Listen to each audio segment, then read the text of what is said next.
I got brush in the way. I'm about to take the shot. Okay. Step out. Oh, I'm on him. All right, You on it? Yeah.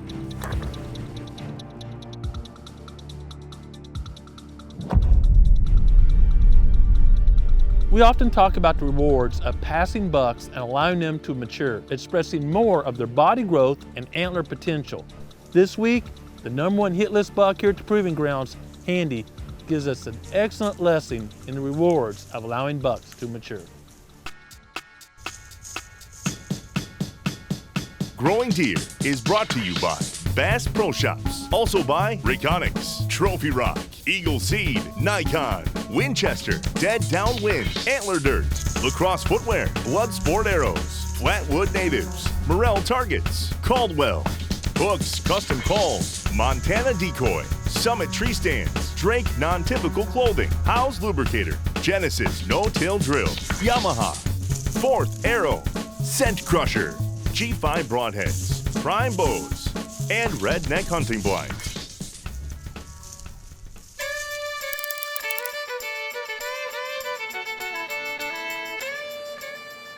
First, let's backtrack to the summer of 2014, when we first picked up a good-looking 8-pointer on our Reconics cameras.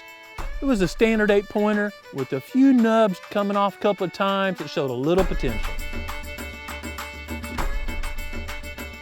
Once Handy shed his velvet, the next images we got were quite a ways south in a food plot we call Crabapple. The next images of Handy run a scrape that deer open every year on Cave Ridge Power Line. As commonly occurs in large tracts of timber and areas where you can't use bait as an attractant, we didn't see or get any more pictures of Handy till the last day of Missouri's rifle season. And that day, Adam saw Handy crossing the power line, but opted to give him a pass. Handy was a good-looking buck, especially for a timber country habitat, and even better in person. Adam was truly excited when he returned after that hunt. Man, that was a good-looking buck. He's 3 though. Call him Handy. The last images of Handy that antler growth season was at a mock scrape in a food plot we called Clay Hill. Remember that because it's pretty important. Handy held his antlers fairly late in the growing season and was wearing out that mock scrape.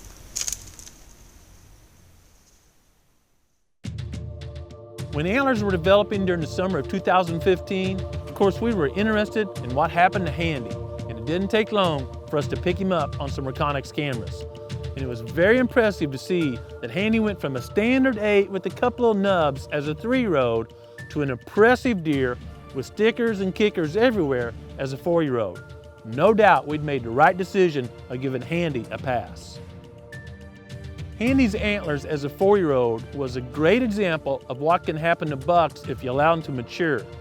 This is especially important considering Handy was making a living on the poor soils here in the Ozark Mountains. We purposely positioned Reconics cameras to keep track of Handy, and once again, after he shed his velvet, he shifted to the southern part of his range.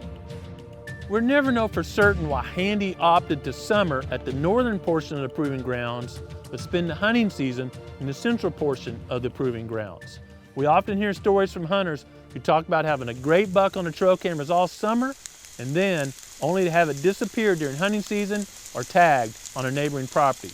In this case, the quality of food plots are pretty much the same throughout the Proving Grounds. And I don't know of any reason a buck would make that shift that's related to habitat quality.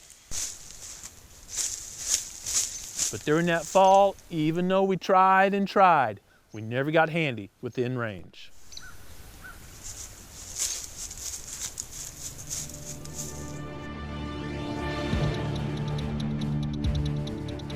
Going into our 3rd summer of tracking Handy, once again, we got pictures of him at Housefield Food Plot.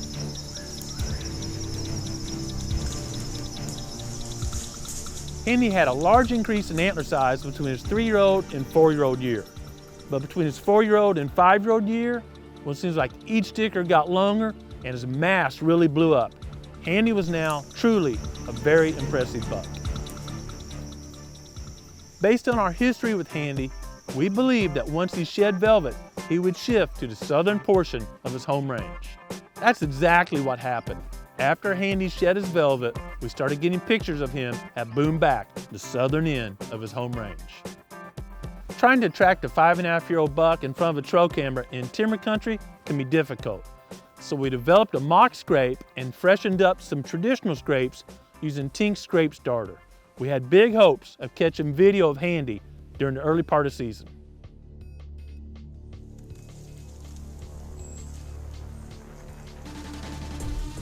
Our plan worked perfectly, but so far our only observations of Handy this year is through trail cameras.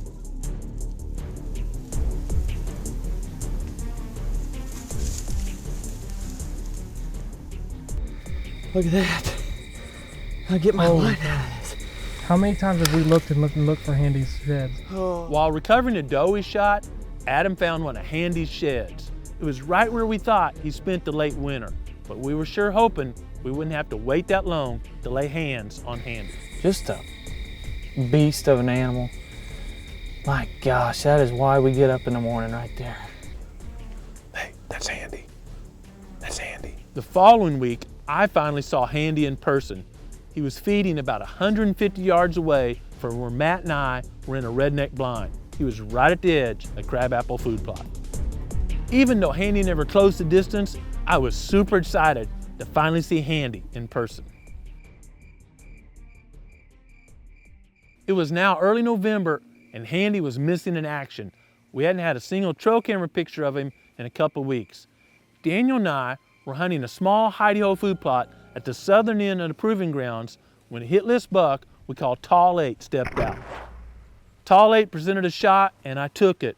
Oddly enough, within moments after I was celebrating Tall 8, my phone started buzzing and our Reconyx camera that sends pictures had just taken a picture of Handy in daylight 10 yards from one of our summit stands. At the same moment we're here, Handy is 10 yards from some summits. I'm coming on, buddy. You just know it.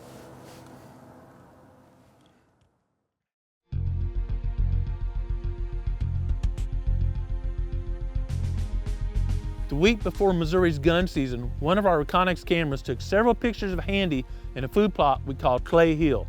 It's the same plot where I tagged the trash man a couple of years ago. This plot is a great area for bucks because it's right between two bedding areas. It's an easy stop for bucks to check does as they're cruising from one bedding area to another. Knowing Handy was frequenting the Clay Hill food plot, we decided to take advantage of some work we'd done years ago. During 2011, we placed a redneck blind in the center of Boone Glade bedding area. It's just west of the Clay Hill food plot. From that vantage point, we can see Clay Hill, although it's 400 plus yards away, and several acres of the bedding area. Perfect place to cut off a buck trailing does.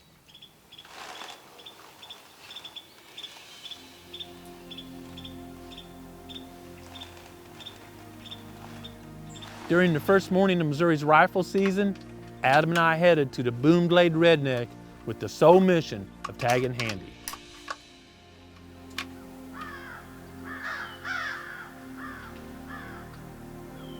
As the sunrise started to light up the Ozark Mountains, we saw deer moving in the Clay Hill food plot.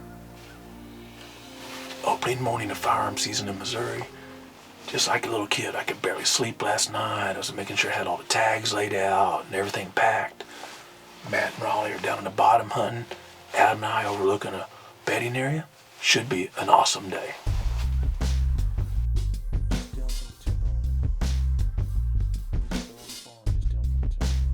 Throughout the morning, we watched several deer filter in and around the Clay Hill food plot, even a couple of nice bucks.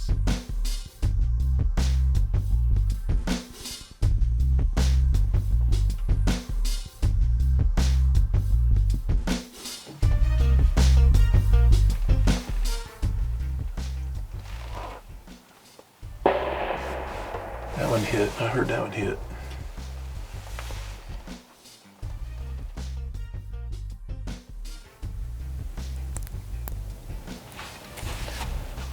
There's a good one right there going down. The center mass of his shoulder. Hey. Come on. Come on him.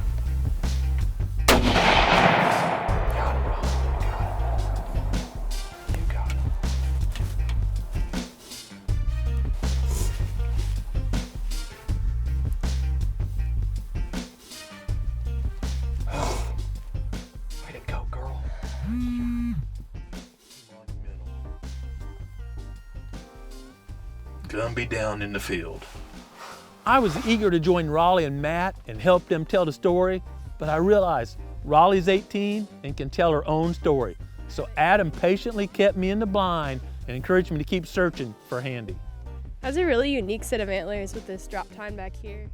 Not long after we received that text from Raleigh and Matt, we noticed a couple of does to the far north in the adjoining bedding area. I thought I saw a buck in the brush behind the does, and Adam zoomed in with the video camera, and I still remember the words he said. "That's our guy." That might be our guy. That's our guy. That's our guy. That's Handy. I can take it.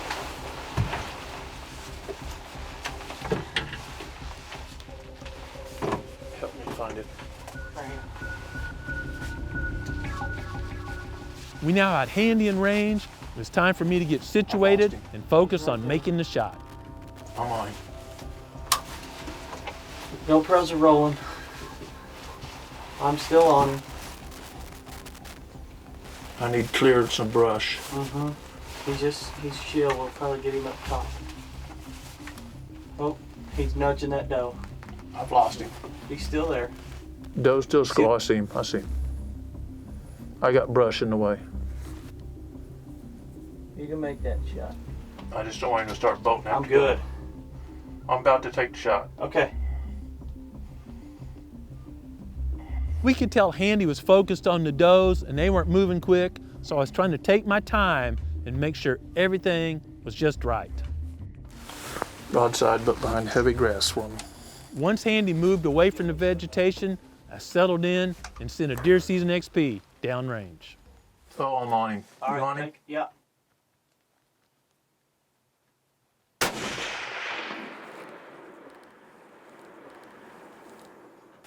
Oh, I think you hit him.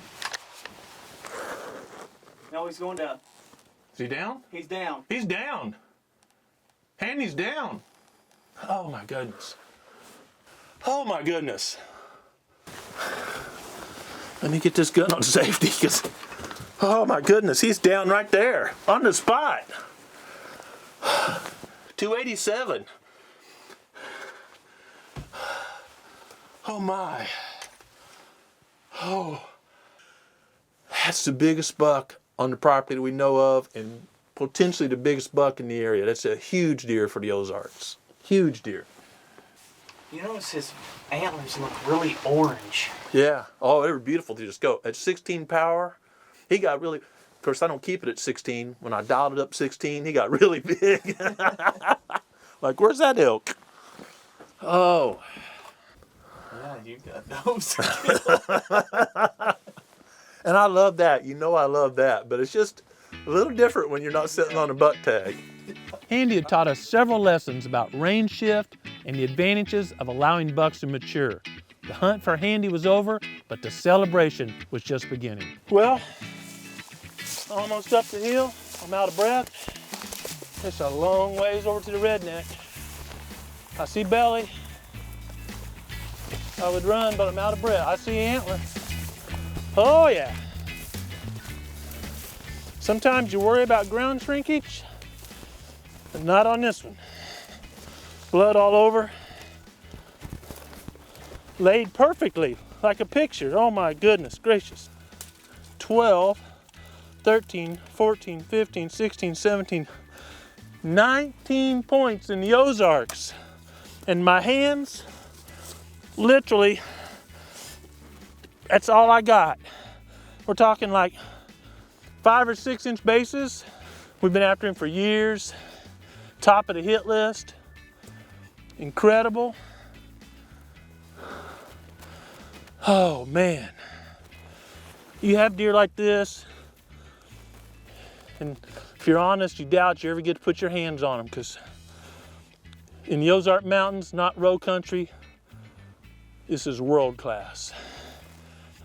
Finally took a step or two, quarter and two, and I was able to get really solid. I had the field pod. The only way I could make that shot at that distance literally was the field pod.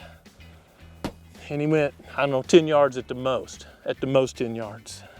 But the years of watching this deer and working on habitat and strategizing. Last year we strategized, obviously fell short. This year we had a plan. We had some pictures in the food plot down here this week. And the wind was right to hunt that plot, but I felt, no, we can see further, and our odds are better overlooking the bedding area because there's more hours. He might drift that plot, but for hours we can watch this bedding area, and he may be nudging a doe in there. And in fact, we did not see him in the plot this morning. We could see most of the plot from our vantage point, but he was certainly nudging a doe here in the bedding area. I don't know if you're gross, I don't know what he's gone gross, but he's got a lot of, he got 20 inches of stickers at minimum. Yeah. To me, it's like he just shed his velvet. He's got so much, Yeah. so many of these little stickers. Yeah. He's a little bird. He's a little bird now. Well, snap a picture or two, and then figure out how we can get the rock or something off it.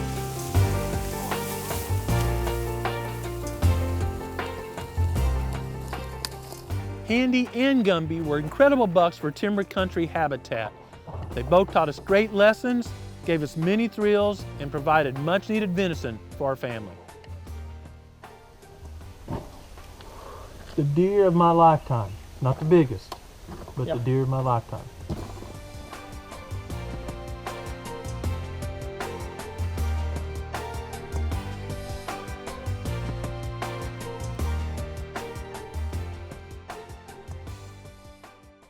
The leaves are finally coming off here at the proving grounds, and it changes the view of these Ozark Mountains. But every day is a great day to get outside and enjoy creation. Most importantly, take time every day to slow down and listen to what the Creator is saying to you. Thanks for watching Growing Deer.